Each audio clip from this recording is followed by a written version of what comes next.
Ante todo, buenas tardes. Soy el doctor Martín Cabrera, médico del servicio del Hospital Hipólito Unanue.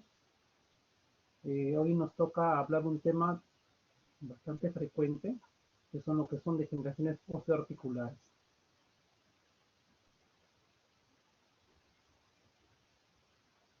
Las lesiones osteoarticulares es una enfermedad crónica que tiende mucho a lo que es la degeneración y va a estar en relación a la quinta década de la vida, ¿no? A partir de los 50 años para arriba, se menciona que este tipo de patología va a ser muy común por diferentes tipos de factores. Estos factores uno los relaciona mucho a lo que es el peso, a la actividad, al tipo de trabajo que ya tiene una persona, las actividades deportivas, para que estas articulaciones, producto del desgaste y la fricción, se puedan dar. Se le considera un problema de salud pública, ya que los implantes que normalmente nosotros utilizamos para mejorar estos cuadros clínicos son costosos. El uso de las prótesis, el manejo en general del paciente son gastos altos por persona. Y estamos hablando de que este es una enfermedad que afecta a múltiples personas. Los costos se elevan considerablemente, ¿no? La osteoartritis también se le conoce como el término de artrosis.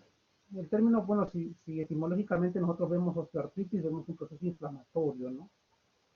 Pero a las finales en la literatura también la pueden relacionar y correlacionar.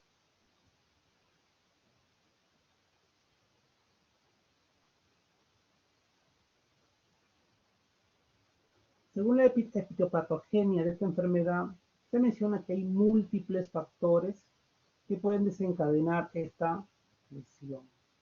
La edad, como dice, a partir de la quinta década de la vida, puede estar en relación a esto. El sobrepeso también, a mayor presión en la articulación, mayor desgaste. Lesiones antiguas, lesiones ligamentarias, fracturas antiguas, eh, alteraciones anatómicas de las articulaciones también pueden influenciar mucho en este tipo de patología. El género, se menciona que el sexo masculino es el que se maltrata con mayor frecuencia. Dicen que trabaja más, pero bueno, pues ahora actualmente el trabajo es similar. Y también hay una predisposición genética en la cual se menciona que puede haber una probabilidad que a través genéticamente uno pueda también adquirir este tipo de patología. Según esto mencionan, pues no, que la presión que va a presentar la parte del cartílago va a continuar una degeneración y un desgaste, ¿no? Este desgaste también va a entrar en relación al hueso que se encuentra por debajo del cartílago, que es el hueso subcondral. Este va a ceder a la presión y este se va a tener que fracturar mínimamente y se va a reparar también. Estas microfracturas y reparos va a condicionar que se incremente lo que es la esclerosis, ¿no? Radiográficamente nosotros vamos a ver la esclerosis como una imagen muy pintada, muy marcada periféricamente a la articulación. Este hueso subcondral que va a presentar este tipo de lesiones va a condicionar pues también que existan pues las famosas geodas o pseudoquistes, y este también va a condicionar de también condiciones de que la presión del líquido sinovial se tienda a incrementar. Este desgaste cartilaginoso va a condicionar también los famosos pinzamientos articulares que radiográficamente nosotros lo vamos a poder evidenciar, y como mecanismo o reacción del hueso va a condicionar lo que nosotros le llamamos el osteocito. Hay que tener presente que el osteocito es el signo característico de esta patología. Entonces, según la fisiopatología, ¿qué cosa es lo que se afecta, no? Si nosotros vemos en esta imagen, vemos una articulación en la cual en el lado derecho vemos lo que es el hueso subcondral, cartílago, líquido articular, cápsula y tejido sinovial, todo intacto, ¿no? Pero en esta patología o en esta artrosis, vamos a ver que no solamente se afecta el hueso y el cartílago, sino también se afectan todos los componentes que afectan a la articulación. Engrosada, una hipertrofia del tejido sinovial, y al estar hipertrofiado va a condicionar mayor producción de líquido sinovial, porque este tejido es el que produce líquido y por lo tanto vamos a tener los derrames articulares, ¿no? En la disminución del cartílago va a condicionar deformación y alteración también en el hueso subcondral, que también se va a empezar a afectar, ¿no? Por lo tanto, todo el componente articular se tiende a afectar, ¿no? Entonces, nosotros, ¿cómo podemos clasificar esta patología? La podemos clasificar en primarias, que también se le relacionan como idiopáticas o esenciales o de causa desconocida, las que son con mayor frecuencia, ¿no? O sea, este tipo de patología se puede presentar sin no tener ningún tipo de antecedente de nada, ¿no? Una secundaria, una artrosis secundaria es debido a una fractura, a una configuración anatómica de la rodilla o de la cadera alterada, a un proceso infeccioso, a algo que ha condicionado que esto se pueda presentar. Entonces, si nosotros tenemos que la primaria o idiopática es la más frecuente, que no tenemos una causa a cual sale la culpa, la secundaria sí tiene una posibilidad para poder determinar cuál es la responsabilidad de esta lesión. Como se ve en esta imagen, una fractura articular, que algunas veces no se pueden reducir adecuadamente, podemos condicionar de que esta articulación en un tiempo determinado pueda maltratarse porque la articulación queda no anatómicamente. Hay que tener presente de que toda fractura articular tiene que ser reducida al 100% para evitar ese tipo de patologías.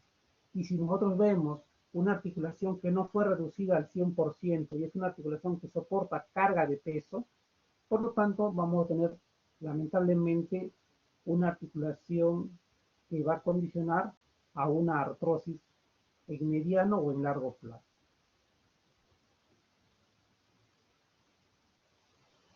Entonces, vamos a empezar a hablar en relación a las articulaciones que soportan esta carga de peso, que debería ser en este caso las caderas y las rodillas.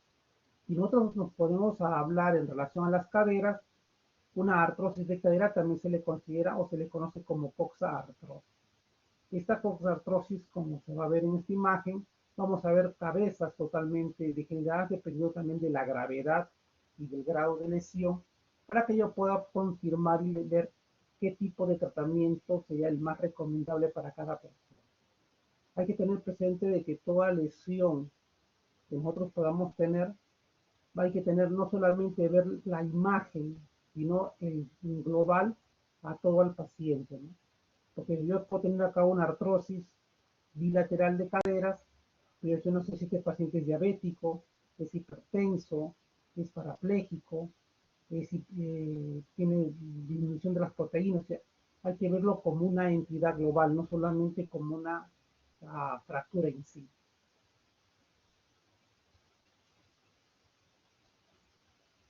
Entonces, la coxartrosis, ¿qué cosa es? ¿No? Es también llamada artrosis de cadera, como se ve. Es la segunda articulación más frecuentemente afectada. O sea, hay que tener presente que la cadera es una articulación grande, potente, y provista de mucha protección por la masa muscular, pero por el peso y por la actividad y por el movimiento, porque tiene una artrosis, que tiene un movimiento múltiple, va a condicionar que también esta se pueda maltratar rápidamente, ¿no? En la artrosis, como se dice acá, la sintomatología principalmente va a condicionar de que el movimiento y la actividad de cada persona se pueda afectar. Hay que tener presente de que este tipo de articulación que es grande y potente también es muy vulnerable a ese tipo de patología porque va a depender mucho de la actividad, del peso, para que ésta se pueda maltratar. Entonces, ¿cuál es el cuadro clínico de una artrosis, ¿no? Como toda articulación que se tiende a ir desgastando o maltratando, el cuadro clínico principal es el dolor. Pero un dolor es un dolor diferente a cualquier dolor por golpe. Normalmente el dolor que se presenta en ese tipo de articulaciones es un dolor post-sinercia. ¿Qué significa esto? El paciente estando sin movimiento no hay dolor, pero cuando el movimiento se empieza a iniciar, ahí empieza el dolor. El dolor se tiende a incrementar con los movimientos. Ya cuando la articulación ya tiene un rango de movimiento en determinado tiempo, el dolor puede disminuir parcialmente. Pero si la actividad sigue siendo constante y continua, el dolor nuevamente tiende a incrementar. El paciente se sienta, la articulación nuevamente entra en fase de reposo, por lo tanto el dolor tiende a disminuir. El paciente nuevamente se empieza a movilizar y el dolor nuevamente empieza a incrementar. Hay literatura antigua en la cual se menciona de que la cadera, cuando duele, la rodilla llora o la rodilla canta por la cadera. ¿Qué significa esto? Si algunas veces pueden haber dolores irradiados en la cual el paciente viene por dolor de rodilla, pero la patología está instalada en la parte de la cadera. Entonces, siempre cuando vea un paciente con dolor de rodillas y vean alteraciones en los ejes, hay que tomar siempre presente de que los diagnósticos diferenciales pueden ser tanto en cadera como en la zona lumbar. Si yo tengo un paciente con sobrepeso, hay que mapear ambas rodillas, una de pelvis, en la cual vemos las dos caderas, y si es posible columna lumbar, para ver si es que no tenemos ningún tipo de lesión. Pero si radiográficamente veo la imagen muy venida menos en la articulación que estoy trabajando, probablemente ya no sea necesario, ¿no? Pero siempre es, como se dice, mapearlo para, si yo tengo la probabilidad de una artrosis en una cadera o en las dos caderas, no sería raro que también en las rodillas también haya una afectación por el sobreuso que se realizaron a estas articulaciones. Otro cuadro clínico vendría a ser lo que es la disminución del movimiento, porque al mayor movimiento, mayor dolor. Entonces, lo que normalmente hace un paciente es disminuir la actividad de movimiento para que el dolor también sea mínimo. Aparte de esta disminución del movimiento, va a haber una claudicación en la marcha, posiciones viciosas para que el dolor sea menor, o una leve flexión, y también puede haber, dependiendo también del desgaste de la cabeza, podría haber una sensación de inestabilidad o que la cabeza se trate como de salir de su articulación. Pues todo este tipo de sintomatología puede estar en relación a este desgaste articular. Pero nosotros, ¿cómo podemos, o sea, clínicamente y con un buen examen clínico y una buena anamnesis, nosotros podemos tener un resultado positivo para sospechar esta patología? Entonces, si nosotros hacemos una buena anamnesis y un buen examen clínico, tenemos casi el 80% de diagnóstico. Pero hay que completar ese 100% con un 20% con los exámenes que me pueden ayudar, por eso se llaman exámenes auxiliares. Un examen auxiliar no es el que te da el diagnóstico, solamente es el que te confirma tu presunción diagnóstica. Entonces, con los exámenes auxiliares, con los exámenes de laboratorio, podemos a lo mejor encontrar pues un problema de una artritis reumatoidea, podemos encontrar una enfermedad de Payet, podemos encontrar alguna patología que podría estar en relación al problema de fondo del paciente, ¿no? Que está condicionando esta artrosis.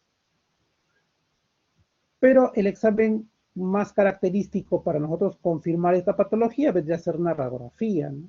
Hay que tener presente que la radiografía es un examen bastante frecuente, barato, que yo lo puedo encontrar en cualquier establecimiento casi de salud, en el cual me puede orientar y me puede confirmar mi presunción diagnóstica. Pero ¿qué cosa es lo que yo tengo que encontrar en una radiografía para poder pensar en esta patología? La disminución de la luz articular o el pinzamiento se puede presentar en las articulaciones, ¿no? Cuando nosotros tomamos una radiografía de pelvis, siempre es ideal hacer la comparación Y comparando, nosotros probablemente podamos determinar si hay o no hay ese famoso pinzamiento de la articulación. El osteofito lo patognomónico de esta patología, ¿no? O sea, debo haber algún tipo de una punta, una deformación que me pueda condicionar, pues, a esta lesión. La esclerosis subcondral, eso es lo que se encuentra bien blanco, como se ve a los bordes del hueso, eso es lo que es la famosa esclerosis. Los quistes o geodas que se pueden encontrar también en el hueso subcondral, mayormente se pueden determinar con las radiografías digitales, ¿no? Las radiografías antiguas no se ve tan bien la imagen, pero en las radiografías digitales o a lo mejor en una resonancia que le puedan haber tomado se ve mucho más claro. Y también podemos tener osteofitos que se han roto y están flotando, que se consideran los ratones articulares o los cuerpos libres. Todo este tipo de lesiones podemos encontrar tranquilamente en una radiografía.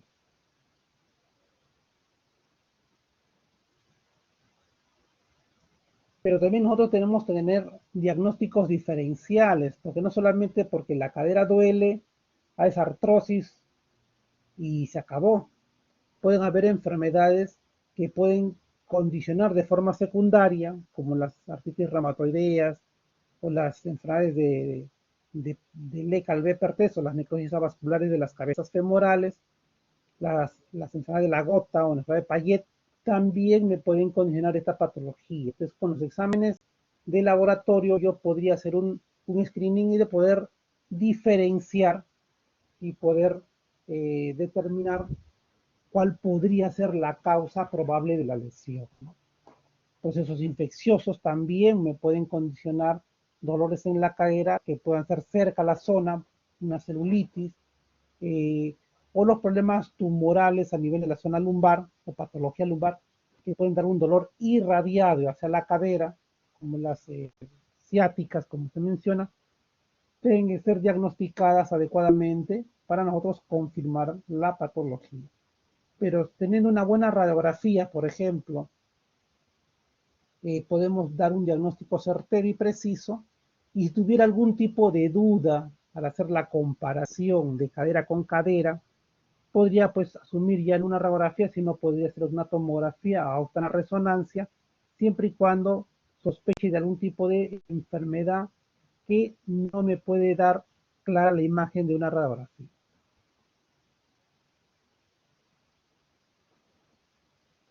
Entonces, ¿qué cosa poderle ofrecer a un paciente que tiene artrosis? ¿Qué le digo? ¿Cómo lo manejo? Hay tres tipos de opciones para poder manejar este tipo de pacientes, ¿no? La cuestión preventiva, siempre y cuando al paciente lo diagnostique muy precozmente, sí puedo darle un tratamiento. Si es un paciente que me nace con una displasia de cadera, que es una alteración en la configuración de la cadera, a este paciente yo lo puedo ir previniendo desde pequeño, de que no sea, que no tenga sobrepeso, que su trabajo, por ejemplo, sea de oficina para no ser un trabajo muy forzoso y no maltratar mucho a la articulación, y tratar de que esa cadera por lo menos pues dure buen tiempo hasta ver el tratamiento definitivo con esa zona, ¿no? Entonces, si tengo estas posibilidades, poderlo manejar y controlar para que esa cadera no sufra tanto e irla mapeando para ver si cuando ya se está maltratando mucho, darle un tratamiento definitivo. Pero ¿qué pasa si ya tengo el paciente ya a los 50 años, como se dice, y ya viene por dolor, ¿no? Entonces, primeramente hay que ver primeramente el peso. El peso es un valor que tiende a influir bastante para que este dolor pueda ser manejado parcialmente, ¿no? Un paciente cuando viene por ese tipo de patología viene por dolor y todo, y él viene para que le quiten el dolor de cualquier forma. Entonces, podemos trabajarlo de forma dietética, bajar el peso, tener una alimentación saludable. El uso de la terapia física también nos puede ayudar para desensibilizar parcialmente el dolor. El uso de ortéticos, como el uso de los bastones, momentáneamente hasta que el dolor pueda ir mejorando. Y el uso de los medicamentos antiinflamatorios y analgésicos para que más o menos esto se pueda manejar. Pero si el paciente ya bajó por lo menos unos 10 kilos, hizo terapia física, tomó sus medicinas, usó su bastón, pero el dolor persiste, entonces ahí sí ya el tratamiento quirúrgico se tiende a imponer. Entonces, hay diferentes tipos de opciones de tratamiento quirúrgico que se le puede ofrecer a este paciente, pero va a depender mucho el grado de la lesión, la edad de la persona, para más o menos manejar un tratamiento determinado. Las osteotomías, por ejemplo, normalmente nosotros las utilizamos en gente joven, en la cual todavía la cabeza se encuentra bien, pero los ejes, por ejemplo, del fémur, en la configuración del cuello femoral, se encuentran alterados.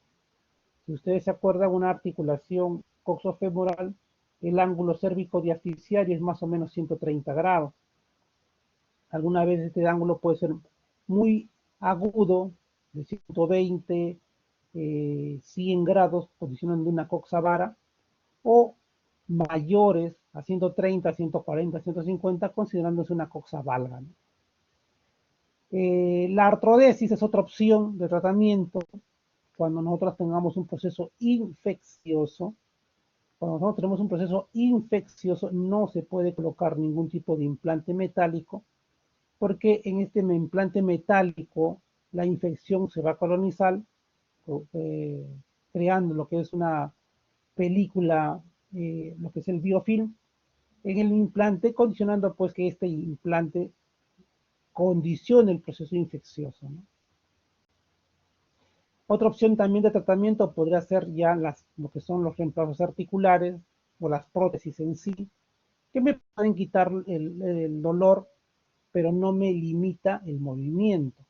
En una artrodesis yo le puedo quitar el dolor, pero sacrifico el movimiento.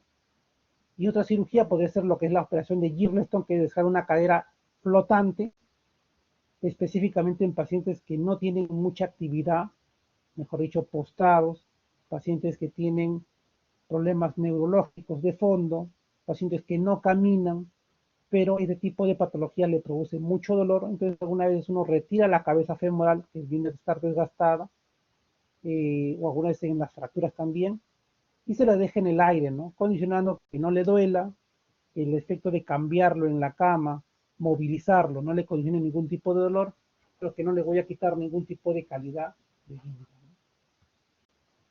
Entonces, las osteotomías, como se mencionaron, se utilizan alguna vez, casi siempre en niños, cuando yo tengo un problema de displasia de cadera, con un techo acetabular muy alto o muy elevado, puedo hacer una osteotomía del ilíaco, puedo poner un par de tornillos, un par de clavos, para que este hueso en personas muy pequeñas son más o menos como un cartílago, que se pueden más o menos moldear y se pueden ir evolucionando de forma satisfactoria en un tiempo determinado, ¿no?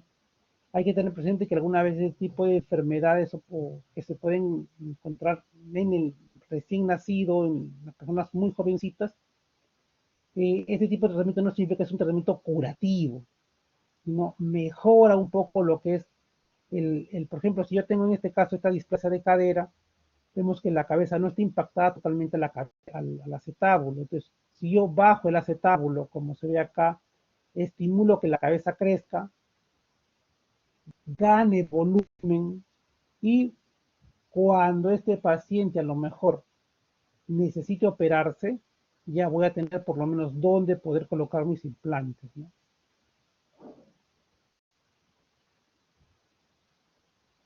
Otra osteotomía, por ejemplo, puede ser en el fémur, como les digo, que tenga una coxa valga con una angulación casi, este fémur está casi parado sin ningún tipo de angulación.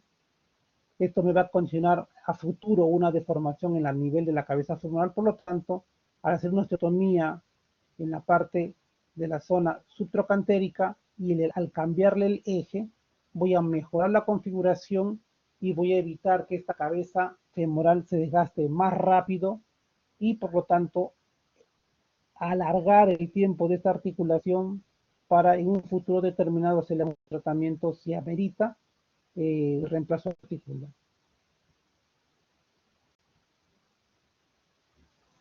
Pero si nosotros tenemos también los procesos infecciosos, podemos estabilizarlo con fijadores externos y hacer la fusión de la articulación, o sea, pegar o soldar la articulación, eh, como se dice, pues sacrificando el movimiento, ¿no?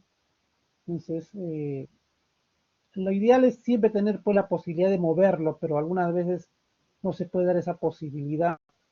Y eso también hay que confirmar y hablar directamente con el paciente para que él pueda decidir cuál tratamiento sería lo más recomendable para él. Entonces, la artrodesis, a diferencia de la anquilosis es también una fusión. Porque esto yo no puedo saber si ha sido una anquilosis o una artrodesis. Pero la anquilosis es de causa natural, o sea, de la nada se pegó y se soldó.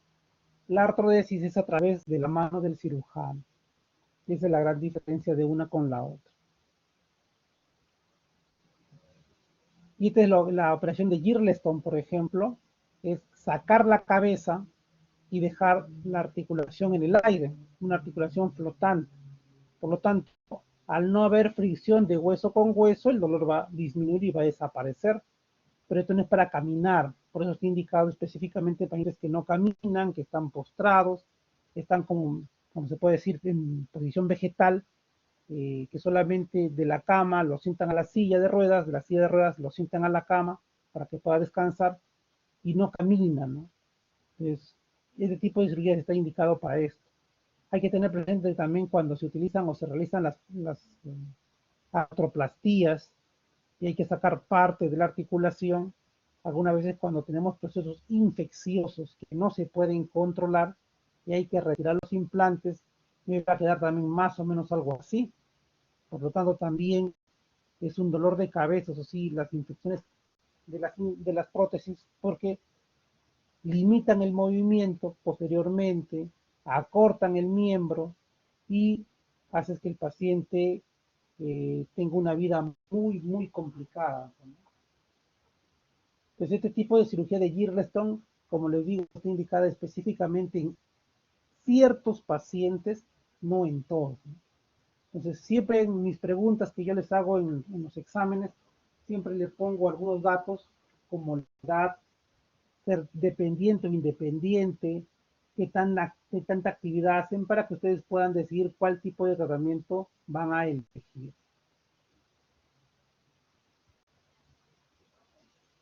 Entonces, si nosotros tenemos la posibilidad ya de utilizar las famosas prótesis, entonces estas prótesis normalmente nosotros las vamos a determinar siempre y cuando tengamos alteraciones o desgastes articulares, pero sin ningún tipo de posibilidad infecciosa, ¿no? Entonces, para nosotros poder elegir el implante, vamos a tener que tener algunos parámetros para determinar cuál es el implante más ideal, se podría decir, para cada persona. No significa que todo el mundo hay que poner una prótesis y a todo el mundo hay que poner una prótesis con cemento, sin cemento, o modulable o no modulable, o parcial o total, sino hay que también, dependiendo algunos criterios, uno puede asumir algún tipo de tratamiento. Por ejemplo, una de las primeras prótesis que hubieron eran las prótesis tipo Thompson, que es la primera de acá. Es una prótesis de una sola unidad, tiene la cabeza, el cuello y el vástago como una sola pieza, ¿no? Las prótesis parciales se trabajan específicamente en el componente femoral. La prótesis total es una prótesis que trabaja en el componente femoral y en el componente acetabular. Entonces, antiguamente también la prótesis, en este caso la tipo Müller, que era una prótesis total ya, con la cabeza más pequeña, es la gran diferencia de la parcial con la total. Esta total, para que tenga más o menos el tamaño de la cabeza de la parcial, tiene que tener un aditamento, que esto va a ir a la parte acetabular. En esta prótesis total, las Müller antiguamente eran una sola pieza, cabeza, cuello y vástago, en una sola unidad. En la actualidad ya esto está diferenciado. El vástago viene con una sola pieza, el cuello viene en diferentes piezas y la cabeza también, ¿no? Entonces se arman, como se puede decir. Algunas veces, cuando se tenía que trabajar en cambiar uno de implantes, si el implante estaba bien insertado, o sea, estaba bien incorporado, pero la cabeza estaba desgastada, yo tenía que sacar toditito para ponerle una nueva. Ahora, si el implante está bien insertado, solamente saco la cabeza, hago el recambio solamente de la cabeza y dejo el resto. Eso es la variabilidad que aparece en este tipo de eh, implantes. Y también hay otro tipo de la diferencia entre usar cemento o no usar cemento. Y eso va a depender también mucho de la calidad y del stock óseo de cada persona. Entonces, arbitrariamente han utilizado la edad de 65 años, 65 para arriba, dice que tienen un hueso de mala calidad, de 65 para abajo, el hueso es de buena calidad. Por lo tanto, si yo tengo un hueso de buena calidad, no necesito usar cemento. Pues una prótesis no cementada sería indicada en personas de 50, 60 años. ¿No? Pero puede haber también una posibilidad que un paciente tenga artritis reumatoidea y toma corticoides por kilos, por lo tanto el hueso, aunque tenga 40 o 50 años, ese hueso no va a ser de muy buena calidad y por lo tanto en ese tipo de casos también se puede utilizar una prótesis con cemento. Si nos vamos a pacientes de mayor edad, 80 años, ahí el hueso algunas veces no es tan fuerte ya. Por lo tanto, para que el implante no se me vaya a hundir o no se vaya a aflojar, en este caso sí es necesario el uso del cemento para que la interfase implante-hueso quede bien estabilizada. Entonces también va a depender mucho cuándo usar una prótesis parcial y cuándo usar una prótesis total. Va a depender de la actividad de la persona. Si la actividad de la persona es muy venida menos, camina, pero camina muy poco, por lo tanto, podría, y la edad es muy avanzada, podría usarse una prótesis parcial, ¿no?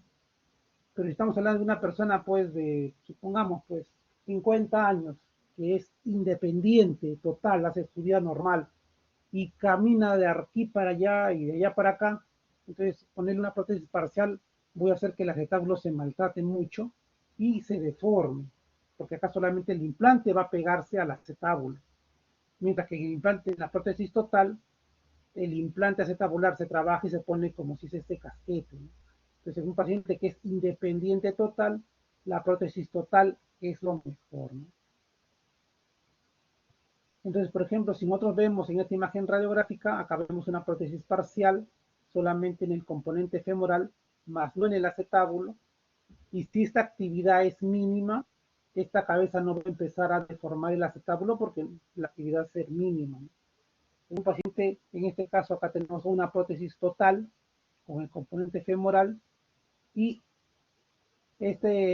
acá, no sé, acá yo al ver la cabeza totalmente íntegra, acá yo tengo el componente acetabular, que es el polietileno, eso blanquito que vieron en la primera imagen como un casco de policía antiguo, que es la que se tiene que rellenar con cemento y exponerlo, ¿no? Este aro metálico nos puede dar, nos orienta lo que es la anteversión femoral, acetabular, perdón, para poder saber si la prótesis está bien puesta o no. Y esta es una prótesis total cementada. En este caso tenemos una prótesis total no cementada por un problema también de una artrosis de cadera. Vemos que la cabeza ya no la veo en su totalidad, sino veo primeramente como si fuera un casco encima de la cabeza femoral, que es un casco metálico que va adosado al hueso. Normalmente para nosotros trabajar un componente acetabular, primero hay que fresarlo, o sea, hay que raspar el cartílago, dejar el hueso sangrante, impactar este casco o este halo metálico y que quede exacto, que no quede muy flojo, que quede estable. Al quedar estable, uno lo puede estabilizar con un par de tornillos para que no se nos pueda movilizar. Va el inserto, que es el polietileno, que es una cosa blanquita que va a ir entre el implante metálico del acetábulo y en la cabeza femoral. Entre los dos tiene que ir el implante de polietileno para que no haya mucha fricción entre metal y metal. Y en la parte también del componente femoral, el implante tiene que ir como si se estable. Entonces, la ventaja de este tipo de implantes es que yo lo podría, si quisiera cambiar, porque las prótesis hay que tener presente que no tienen un tiempo de vida ilimitado. Si una prótesis bien cuidada puede durar hasta 15, hasta 20 años, pero hay una probabilidad de recambiarlo. Entonces, si yo recambio una prótesis no cementada, al sacar el implante voy a dejar bastante cantidad de hueso. porque voy a tener que ponerle un vástago más grueso. Pero si yo le pongo una prótesis con cemento, al sacar el implante tengo que también sacar el cemento que se involucró y voy a tener el hueso de menor cantidad, porque entre la fase del implante y el hueso, el cemento también se colocó, ¿no? Entonces, por eso mayormente uno dice, pues una prótesis con cemento es para ponerlo como la primera y última vez, ¿no?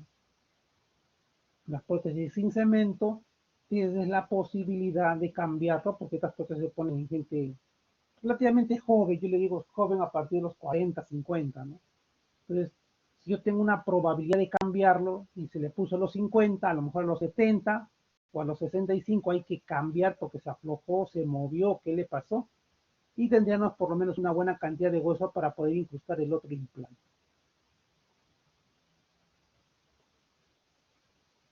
Igualmente acá vemos un paciente que tenía una deformación en la cabeza femoral y le pusieron una prótesis, en este caso no cementada, con un par de tornillos a nivel del casquete acetabular, un componente femoral sin cemento. Pero también nosotros podemos tener prótesis de revisión. Si ustedes se dan cuenta, las imágenes anteriores, el vástago era más corto, es un vástago más largo. Algunas veces este tipo de prótesis podemos tener fracturas a nivel de la zona desde la cual se coloca el vástago, o el hueso es de muy mala calidad y hay que cambiar esto por un implante más largo, ¿no? Para que al ser más largo me da más estabilidad y evita que el fragmento o el hueso se pueda quebrar. Si ustedes se dan cuenta, la imagen, la cadera contralateral, vemos es una cabeza que está casi, es una displasia de cadera, en la cual vemos que la cabeza está casi fuera de su sitio. Un acetábulo muy maltratado que nos va a condicionar que probablemente en esta cadera derecha también se tendrá que operar, ¿no?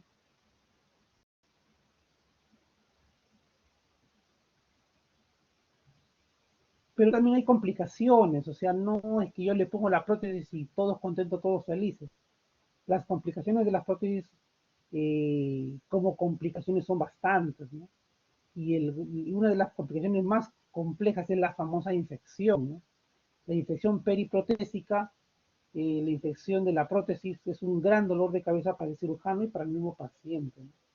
Porque hay que tener presente que para yo poner este tipo de implante he tenido que sacar casi más o menos parte del cuello con la cabeza, sacarla y reemplazarla por un metal, ¿no?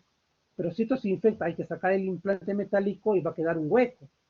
Y después, ¿cómo se rellena? ¿Cómo va a funcionar? Por eso la infección es el gran dolor de cabeza del cirujano que hace cadera, ¿no? Pero también puede haber, aparte de la infección, puede estar que se luxe. Hay que tener presente que las prótesis de cadera, las primarias, se estabilizan principalmente por la masa muscular. Si la masa muscular está muy venida a menos, probablemente esta prótesis se va a luxar a cada rato. Entonces, si yo tengo un paciente con músculos atrofiados, lesiones neurológicas, hemiplegias, pacientes en este tipo de casos, el uso de las prótesis algunas veces está contraindicada porque la probabilidad de infección es muy alta. Y si se luxan, no va a funcionar, pues, ¿no?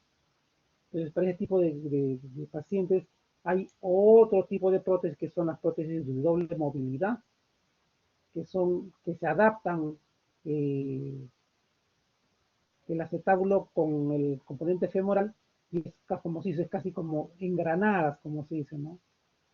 Pero también son más caras, ¿no?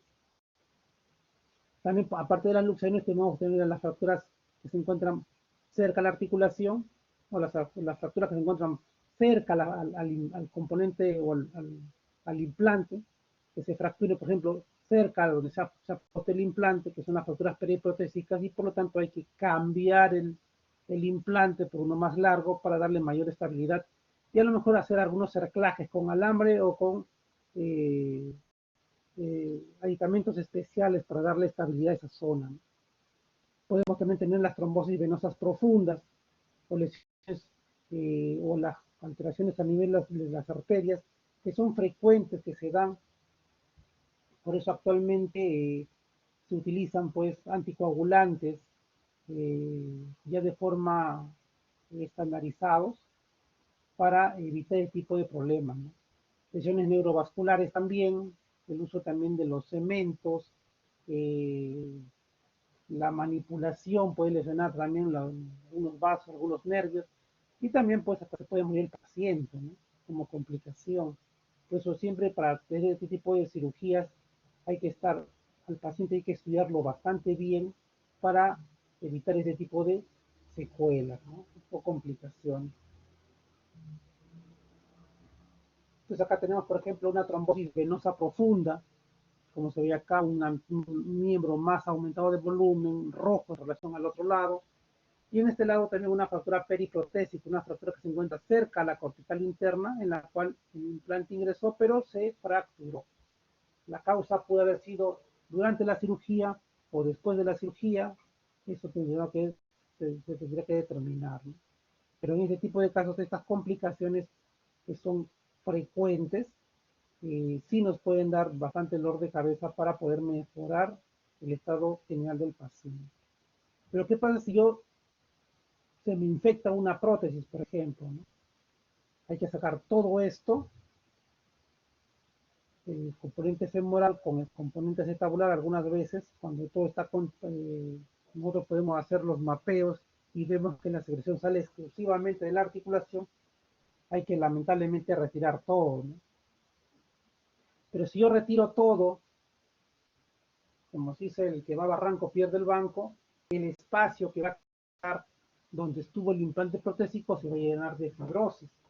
Y si yo tengo la posibilidad de nuevamente reoperarlo y colocarle un nuevo implante, siempre y cuando el proceso infeccioso mejoró, va a ser un gran dolor de cabeza para poder nuevamente raspar todo y encontrar en dónde estuvo el implante para poder nuevamente insertarlo. Entonces, para eso existen los famosos espaciadores. Un espaciador es como como se ve en esta imagen, tiene la forma de lo que es la prótesis, puede ocupar el espacio de la prótesis, pero es un espacio que tiene un alma metálica con lo que en este caso es con un recubrimiento de antibiótico, ¿no? Entonces, me ayuda a ocupar el espacio para que la fibrosis no ingrese a esa zona, hace que este espaciador con su revestimiento de antibiótico también nos pueda controlar la infección directamente en esa zona, más los tratamientos antibióticos que se le puede dar al paciente y controlarlo con sus marcadores infecciosos, inflamatorios, perdón, del paciente, hacer que en tiempos precoces poder ver la posibilidad de poder, si mejoramos el proceso clínico, el proceso inflamatorio e infeccioso, podríamos también tener la posibilidad de aventurarnos a colocar nuevamente una prótesis nuevamente, ¿no? Se menciona que algunas veces si el proceso infeccioso se controla, al sexto mes se le podría nuevamente poner una nueva prótesis y ver cómo va su evolución. Pero como les digo, si en este caso, con el uso del espaciador, el proceso infeccioso no se puede mejorar, entonces hay yo en el hospital algunas veces nosotros hemos puesto espaciadores y lamentablemente el proceso infeccioso no se puede controlar. Hay gente que se pone a caminar con su espaciador y está tranquilo, pero también el acetábulo se empieza a engrandar, empieza a aumentar de volumen, porque esta pieza dura va a friccionar el acetábulo y lo va a empezar a desgastar y lo va a maltratar, ¿no? Entonces, eh, son problemas complejos que se dan cuando estos tipos o estos implantes protésicos tienden a infectarse. Es más fácil que se fracture porque yo lo puedo cambiar, lo amarro, lo estabilizo, pero cuando hay un proceso infeccioso, ese es un gran dolor de cabeza. Y ahí vemos a lo que es la rodilla, que es la articulación más frecuente de desgaste. Hay que tener presente que la rodilla es una articulación grande y potente, pero muy desprovista de protección, muy vulnerable a las lesiones deportivas. No tengo como en la cadera músculo que me puede proteger, acá no tengo casi nada. Por lo tanto, es la articulación más frecuente que se tiende a afectar, ¿no? también considerada como gonartrosis. Esta articulación, como se dice, pues es muy vulnerable a lo que son las lesiones, y los que hacen deporte probablemente se den cuenta que eso es verdad. La rodilla, normalmente nosotros vamos a tener que dividirla anatómicamente en tres compartimentos: el compartimento femorotibial externo, femorotibial interno y el femoropatelar. ¿Para qué me sirve saber estos tres compartimentos? Eso lo vamos a ir viendo conforme vayamos avanzando, ¿no? El compartimento sí femorotibial interno es el que se lesiona con mayor frecuencia, ¿no? Y esta lesión o el pinzamiento o la pérdida de luz de esta zona nos va a funcionar lo más comúnmente, como se ve en esta imagen, el genu varo. El genu varo es la imagen más frecuente, o la deformación más frecuente de la rodilla, pero no es la única, ¿no? Si yo tengo una alteración en el compartimento medial, el genu varo sí se va a presentar. Pero si yo tuviera una lesión del compartimento lateral o externo, el genu valgo va a ser lo más característico.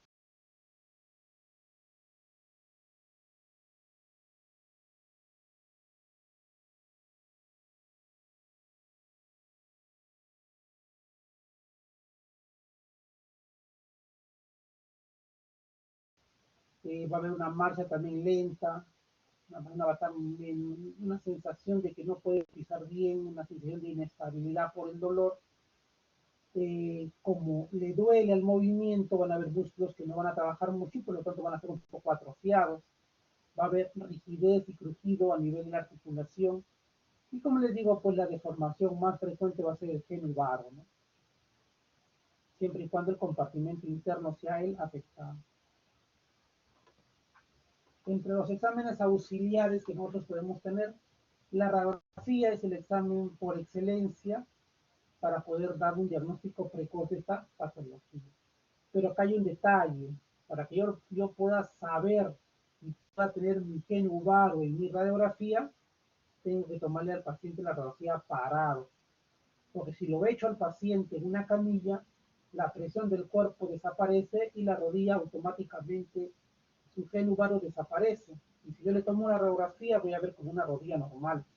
Pero si yo lo paro al paciente, y al tener esa presión, sí voy a poder ver a lo mejor el efecto del pinzamiento, que es lo que yo estoy buscando para poder continuar mi diagnóstico. También podemos tomar lo que son la gamografía ósea para poder detectar pues algún tipo de proceso infeccioso en la zona. No es muy frecuente, es cara la gamografía, por eso con una radiografía tranquilamente uno puede tener, ¿no? Pero está descrito en la literatura. Yo también puedo tener, por ejemplo, si tengo una fractura articular o una secuela, yo quisiera saber cómo está por dentro la articulación, la tomografía es lo ideal para eso, ¿no? La tomografía espiral multicorte, con los cortes que tienen, me puede dar una orientación de cómo puede estar una rodilla por dentro, porque después cuando hacen la reconstrucción en 3D puedo ver una rodilla en tercera dimensión que se ve bonito, pero a mí me interesa cómo está principalmente la parte articular. Acá, por ejemplo, veo un hueco que en una radiografía probablemente no se puede diferenciar adecuadamente, ¿no? Entonces, si ustedes se dan cuenta, esta imagen de la radiografía de la rodilla es la misma de la tomografía. Por lo tanto, yo veo la radiografía y dice, sí, más o menos, pero en la tomografía se puede ver mucho mejor cómo está la lesión. La resonancia magnética también se indica por este tipo de patología, pero algunas veces se indica cuando yo quiero descartar algún tipo de lesión, a lo mejor si tengo un problema tumoral, no me es muy cristiana la radiografía, entonces puedo pedir ese examen eh, excepcional como para poder identificar realmente a qué nos estamos enfrentando. Una punción articular para pensar en una artritis séptica podría ser, pero clínicamente es radicalmente diferente, ¿no? Entre una artritis séptica y una artrosis, los dos duelen, pero la artritis séptica está roja, está caliente, lo cual en el otro lado no lo está, ¿no? Y una artroscopía diagnóstica es meter la artroscopía para poder mirar, pero me parece un examen invasivo que creo que no es recomendable, pero está indicado en lo que es como examen auxiliar en este caso invasivo, ¿no?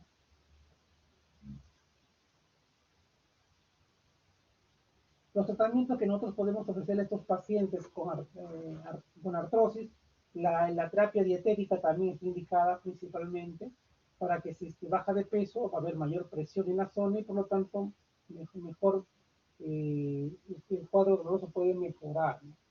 Entonces, si el cuadro doloroso mejora, la cirugía puede posponerse en un tiempo determinado y evitar que un paciente en vez de que se opere a los 40 años, se puede operar a los 60. Por lo tanto, no tendría la posibilidad a lo mejor de hacer el recambio y es mejor, como yo siempre he dicho, una rodilla o una articulación natural es mejor que una articulación artificial. El bajarle de peso, la terapia física ayuda bastante, el uso de los antiinflamatorios, las infiltraciones con corticoides siempre es un dolor de cabeza. O sea, no dolor de cabeza para el cirujano, sino para el paciente es bastante bien, ¿no? Porque yo lo puedo infiltrar, normalmente se utilizan 2 centímetros de silocaína sin epinefrina con 1 centímetro cúbico de corticoides de depósito y se lo meto a su articulación, la rodilla es más fácil de poderla abordar y el dolor desaparece como por arte de magia porque estoy poniendo anestésico local que actúa al toque y el paciente que viene cojeando a la consulta se puede ir caminando sin problemas. Y el corticoide de depósito trabaja probablemente en un par de meses y el dolor puede ser que desaparezca y el paciente le dice, doctor, usted es mago, me está haciendo caminar de nuevo. Pero solamente es un sintomático, porque el efecto de la silocaína desaparece, el efecto del corticoide desaparece y la enfermedad sigue estando ahí. El uso indiscriminado de estas infiltraciones también condicionan de que el corticoide de depósito, según estudios, entre la cuarta que se pueda utilizar en la misma articulación, tiene la posibilidad de rupturas ligamentarias. Entonces, tiene sus contras también las infiltraciones. No se puede estar infiltrando a cada rato. Yo siempre he dicho, una infiltración es como tener una pistola con 3 balas, que hay que saber en qué momento usarlas en toda la vida. Porque hay unos que infiltran hoy, en una semana y la siguiente semana, aunque ya no le duela. Entonces ya tengo la posibilidad de ya no poder infiltrarlo nunca más porque la probabilidad de ruptura de un ligamento es muy alta. Entonces, y eso sí, infiltren siempre y cuando tengan el diagnóstico confirmado. Si el paciente viene por dolor de rodilla y ni siquiera sé por qué le duele, no lo puedo infiltrar porque estaría ocultando la inflamación. Puede venir por un menisco roto, lo infiltro, el dolor desaparece, el paciente piensa que ya se curó y después viene con un problema posterior. También el uso de las infiltraciones a repetición también nos condiciona de que si este paciente quiere ser operado por una prótesis, mientras más infiltraciones tiene, va a haber mayor probabilidad de infección. Entonces eso también ya está descrito. Entonces hay que saber pues a qué paciente infiltrarlo. Si es un paciente que se va a operar en un par de semanas, en un par de meses, y viene por mucho dolor, aunque quiera, yo no lo puedo infiltrar porque el riesgo de infección es mayor para su prótesis. Pero este paciente, por cuestiones del destino, no se puede operar porque no tiene dinero, no tiene CIS, no sé, no hay prótesis o algo por el estilo, y luego el paciente no quiere operarse, bueno, pues ya teniendo mi diagnóstico confirmatorio, a ese paciente tranquilamente sí lo podría infiltrar sin problema, ¿no? Pero sí explicando cuáles son los beneficios y cuáles son las contras de este tipo de tratamiento. Pero si hice todo lo que tengo que hacer y el dolor persiste, hay alguna vez uno entra con la artroscopia, hace una limpieza o un toilet que nosotros le llamamos y saca pues todo lo que está mal, limpia, como se dice, saca el tejido, algunos, la fibrosis que se puede encontrar en esa zona, todo el panus que se encuentra muy irritado, sacas limpias, como se dice, pues hasta los cuerpos libres que están flotando yo los puedo sacar, los puedo limpiar, a los meniscos que están desgarrados o rotos puedo irlos limpiando parcialmente y puede haber una mejoría clínica parcial, ¿no? Pero no es un tratamiento, como se dice, pues, que le va a curar, ¿no? Solamente sería momentáneo hasta que el cuadro más o menos mejore parcialmente, ¿no? Las osteotomías también nosotros las podemos indicar siempre y cuando, y ahí vienen los famosos 3 compartimentos que tiene la rodilla, cuando de los 3 compartimentos tengo solamente uno afectado y si hay una buena flexión y extensión. Porque cuando yo tengo una rodilla en varo o en valgo, es como mirar de frente al paciente y está en chueco. Pero si lo miro de costado, el eje sigue siendo normal. Entonces, esta osteotomía trabaja solamente en un solo plano. Entonces, si el paciente, por ejemplo, está solamente comprometido un solo compartimento, pero no puede flexionar la rodilla, porque la rodilla está un poco flexa, aunque tenga solamente un compartimento, no está indicado, porque yo voy a cambiar su eje, voy a mejorar el eje del paciente, pero la flexión que está limitada no la voy a poder mejorar. Por lo tanto, no es un tratamiento adecuado para este paciente. Entonces, la osteotomía está indicada en pacientes que tienen un solo compartimento afectado, podría ser el medial o el lateral, pero siempre y cuando tenga una buena flexión y extensión de esa articulación. La artrodesis está indicada, como se dice, pues en pacientes en las cuales ha habido antecedentes infecciosos o no tengo la posibilidad de utilizar una prótesis por N causa, puedo utilizar la artrodesis. Y los reemplazos articulares, aquí tiene que ver mucho que ver cuánto que usar. Puedo hacer una prótesis total, que es una bicompartimental o una unicompartimental, dependiendo del gusto de cada cirujano, y dependiendo también del tipo de tratamiento que se pueda dar, ¿no? De las osteotomías son cortes del hueso que se hacen, que es una osteotomía en sustracción, porque estoy sacando parte del hueso para mejorar lo que es el eje y la alineación. O pueden haber osteotomías en sustracción, que solamente se hace un corte del hueso y al estirar el hueso se va a ver se va a abrir como una boca y ahí le meto el injerto y me alinea también parcialmente el hueso. Acá nosotros tenemos, por ejemplo, un genuvalgo con un pie en X, un pie normal y un genuvalgo que parece un par de paréntesis, ¿no?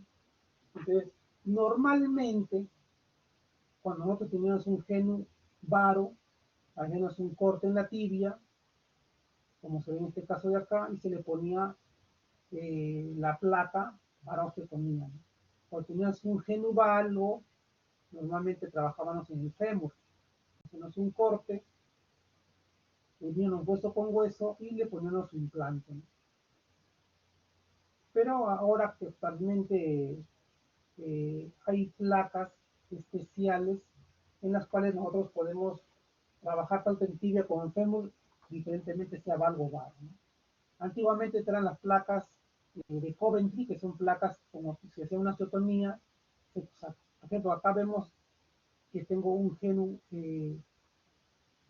varo, el compartimento está totalmente afectado. Al hacer un corte a nivel con una base externa y un vértice interno, saco parte del hueso, le pongo sus grafitas y la descarga, que solamente estaba en el compartimento interno, se utiliza tanto en los dos compartimentos, ¿no? Por lo tanto, la presión es menor, el dolor va a disminuir porque el eje se alineó, ¿no? A diferencia de estas grapas de Coventry, normalmente no lo podía mover precozmente al paciente porque ya no eran tan estables. Entonces estas grapas pasaron después a poner las placas con tornillos, mejorando el eje, y con una placa con tornillo yo los puedo movilizar precozmente al paciente para evitar lo que se llama la rigidez articular. Estas son las placas actualmente que podemos encontrar, que son placas de adición. Por ejemplo, se hace un corte en la tibia, un poco oblicua para que tenga mayor área de contacto, se abre con un osteótomo, se pone el implante y mejora el eje, ¿no? Tengo acá un pedacito de metal cuadradito que va a, va a determinar qué tan en mi planificación preoperatoria, cuánto de angulación necesito para que este eje mejore en relación al eje femoral y al eje anatómico del miembro inferior para poderlo mejorar. Acá yo, por ejemplo, tengo también un genuvaro con compromiso del parte interna, el eje de la tibia está hacia afuera, pero si hago un corte a nivel de la tibia, jalo el hueso hacia un costado y le pongo su implante, el eje automáticamente tiende a mejorar, ¿no?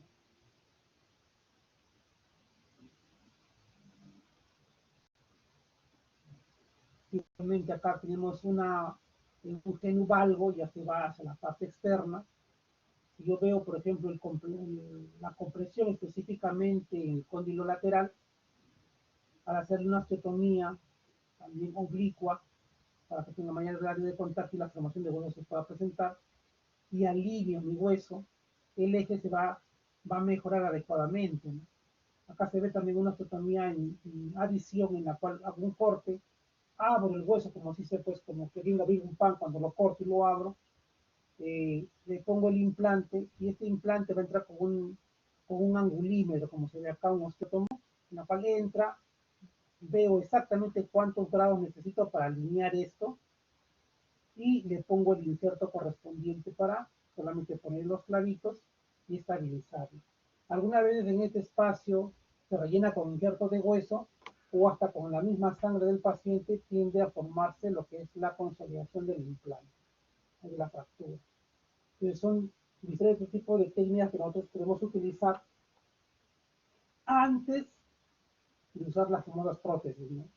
Una osteotomía, por ejemplo, lo que nos puede ayudar es cambiar el eje, la alineación del eje la podemos mejorar, la prótesis no podemos mejorar el eje de la alineación. Entonces, las prótesis, como se dice, pues nos pueden ayudar para por lo menos en unos 10 a 15 años hacer que esa cadera o esa rodilla dure por un tiempo mayor, ¿no? Entonces, antes de usar una prótesis, podemos utilizar una osteotomía siempre y cuando tenga sus indicaciones, ¿no? Y como digo, la osteotomía se indica cuando tengo solamente un compartimento afectado, como se ve en esta imagen de acá, pero tengo una buena flexión y extensión del extremidad, específicamente de la rodilla. Pero si tenemos procesos infecciosos o problemas X que no podemos manejarlo, podemos artrorezar también. Podemos fusionar tanto el fémur como la tibia hacia una sola unidad, como acá se ve con un fijador externo, con dos clavos cruzados de Steinmann, o un clavo endomedular largo que viene de fémur hasta tibia. Podemos hacer que esta articulación se fusione, se pegue, y deje de doler y pueda ser funcionable, ¿no?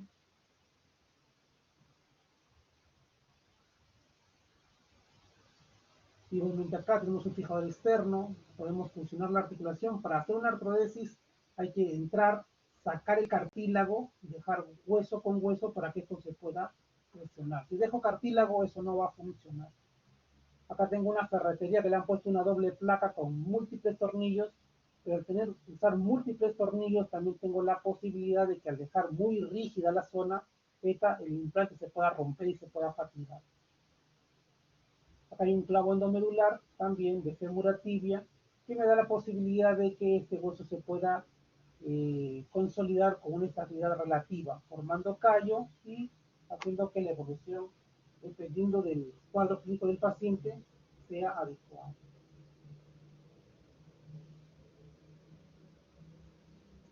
Y entrando a lo que son los reemplazos articulares, nuevamente también un reemplazo articular va a depender mucho también del de la alteración que pueda tener el paciente,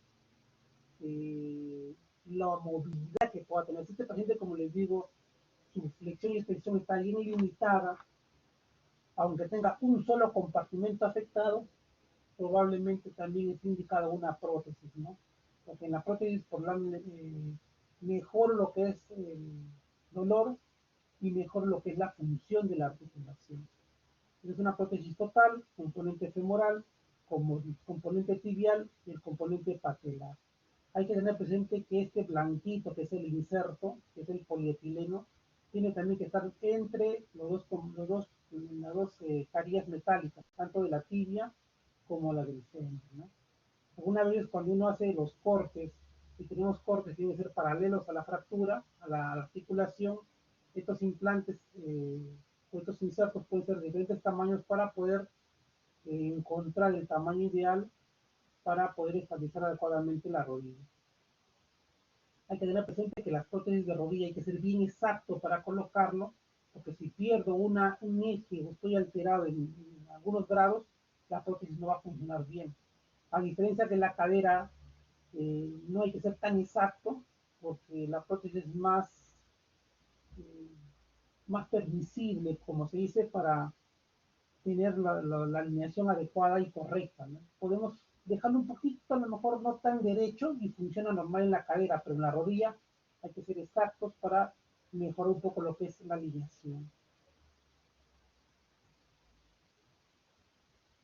Y en las prótesis nosotros podemos tener prótesis bicompartimentales o prótesis primarias, como se ve en este lado, componente femoral y componente tibial, o prótesis también unicompartimentales que solamente trabajan en un solo lado, ¿no? Entonces, estas prótesis unicompartimentales, porque están afectadas un solo compartimento, tranquilamente podría ser también a lo mejor en relación a usar una osteotomía, depende mucho de los del tipo de lesión que pueda tener, pero ya cuando tengo ya una afectación completa de la articulación, probablemente la prótesis primaria se pueda utilizar siempre y cuando la parte ligamentaria esté bien. Una prótesis primaria, si tiene ligamentos inestables, es una prótesis que se va a aflojar, que se puede luxar o no va a estar bien estabilizado. Después de tipo de prótesis o de tipo de lesiones van a ser prótesis diferentes, ¿no? Si es una prótesis primaria, donde tengo el compartimento interno afectado, tranquilamente una prótesis primaria de rodilla puede ser la adecuada, ¿no? Y ustedes se dan cuenta, estas prótesis están como encima, una con otra, ¿no? Pero acá en el espacio libre, que parece que estuvieran flotando, acá está el inserto, el componente de plástico, el polietileno, que va a dar la estabilidad de esa zona, ¿no?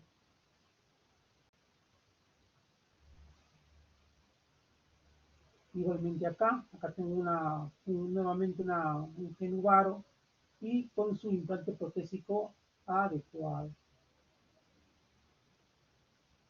Pero si tengo por ejemplo, alteraciones en los ligamentos o tengo una rodilla muy inestable, en la cual no se puede poner una prótesis eh, primaria, que se pone una prótesis tipo bisagra, ¿no? Un vástago más largo, tanto en fémur como en tibia, para que éstas se puedan engranar una con otra, y aquí ya no necesito ningún tipo de ligamento que me estabilice. Aquí el implante trabaja para todo, pero son más caras, eso sí, ¿eh? Son, si yo tengo, por ejemplo, una rodilla muy inestable, como se ve acá, pues una rodilla que se va casi al valgo total, y hago mi examen clínico, veo que la rodilla pues falsea mucho, se mueve en todas las direcciones, haciendo pensar que mis ligamentos no me van a dar estabilización. Entonces una prótesis primaria no va en ese tipo de pacientes, sino en este caso iría una prótesis abisagrada, como se ve en este caso, ¿no?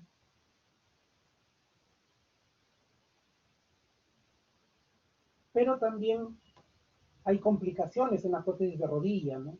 Pueden haber fracturas periprotésicas, como se ve en este caso, por una calidad inadecuada del hueso, o si yo le puse una prótesis primaria a un paciente con una inestabilidad de rodilla, esta prótesis se va a luxar, y por lo tanto una prótesis luxable no me va a dar estabilización, no me va a dar sustento para poder movilizarme, poder deambular, por lo tanto no me va a ayudar. Pero también podemos tener procesos infecciosos. La infección también es un problema un poquito más complejo acá, porque hay que tener presente que la prótesis está casi solamente cubierta por piel. Y si la piel se abre por un proceso infeccioso y se hace un hueco, ¿cómo lo tapo? ¿Cómo lo cubro? Entonces acá se va a utilizar algún inserto artesanal para ocupar el espacio, pero también existen insertos ya prefabricados que se pueden ir utilizando, basta que el proceso infeccioso pueda controlarse, ¿no? Teniendo un proceso infeccioso controlado, uno se puede aventurar nuevamente a colocar una nueva prótesis en la zona en la cual se infectó, ¿no? Pero si el proceso infeccioso no se puede controlar, acá también es un gran dolor de cabeza, ¿no? ¿Qué hacer con este paciente? Porque para poner la prótesis hay que sacar parte de hueso, tanto en el fémur como la tibia. Caso contrario, si yo quisiera atravesar, tardaría más o menos como unos 4 hasta 5 centímetros de longitud, y el pie va a quedar más corto que el otro y sin movimiento. Entonces, eh, son cosas que hay que explicarle siempre al paciente. O sea, la cirugía de prótesis no es lo máximo y que todo va bien, todo va mal, pero si hay complicaciones, esas complicaciones hay que avisarle al paciente que son riesgos. También los diabéticos, por ejemplo, que las vías no cierren, que los pacientes que tengan disminución de proteínas, las vías no cierren, todo ese tipo de cosas hay que explicarle al paciente para evitar después problemas médicos legales. O este caso, por ejemplo, también hay casos complejos, casos eh, que alguna vez uno lo mira y dice, qué raro cómo llega este paciente a este grado. No es un paciente que nosotros lo vimos en el hospital, un paciente que venía de la sierra, y ya no caminaba hace 2 años. ¿Pero por qué no caminaba? Porque tenía la artrosis totalmente degenerada, parece una pelvis ya, pero son rodillas. El cóndilo externo de ambas rodillas estaba totalmente desaparecido y las tibias estaban totalmente deformadas. Y acá clínicamente se ve la imagen que la tibia se va casi para la parte lateral y en la parte medial estaba apuntando pues la parte de la rodilla, ¿no? Entonces es un paciente complicado, un paciente complejo, músculos atróficos, 80 años, y al no caminar hace 2 años, el paciente y el familiar venía exigiendo que se le operara para que pueda caminar, y lamentablemente no todo lo que uno pide se puede dar, ¿no? Hay siempre limitaciones en las cuales nosotros no podemos brindar un tratamiento adecuado y efectivo, porque ya no solamente estamos hablando de una articulación, sino estamos hablando de músculos atrofiados, pacientes venido a menos, y si este paciente se operara, supongamos que se operara, ¿quién lo va a manejar? Este paciente tuvo casi abandonado casi 2 años, entonces son cosas un poco complicadas que uno tiene que ir viendo en el camino y hay que definir si vale la pena. Pues no les dimos la opción de tratamiento quirúrgico, porque es un tratamiento bastante complicado y complejo, y aparentemente los familiares no iban a poner de su parte para que estos pacientes puedan mejorar. Pero bueno, en resumen, este tipo de implantes que nosotros podemos utilizar, hay que también buscar los pacientes ideales. No a todo el mundo se le puede poner una prótesis. Tenga presente que un paciente de 180 kilos, 200 kilos, se le puede poner, pero el tiempo de duración de prótesis va a ser menor. Lo que me puede durar más o menos 15 o 20 años, me puede durar solamente 5 o 7.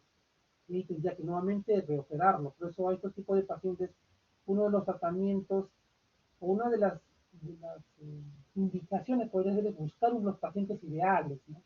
Pacientes que hagan caso, que si tenían sobrepeso y en el tiempo X bajado sus 5 o 10 kilos como se le mencionó y lo hicieron, probablemente esos pacientes sean adecuados para poderse operar.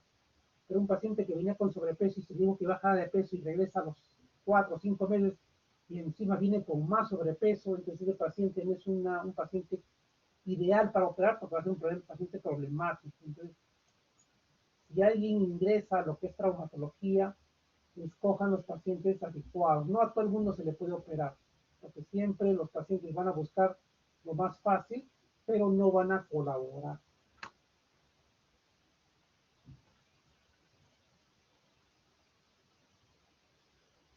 Listo. ¿Alguna pregunta, alguna duda que tengan?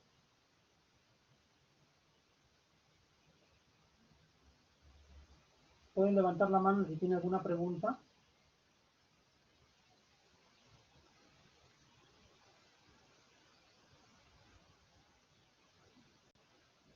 Bueno, si no hay preguntas, daremos por finalizado.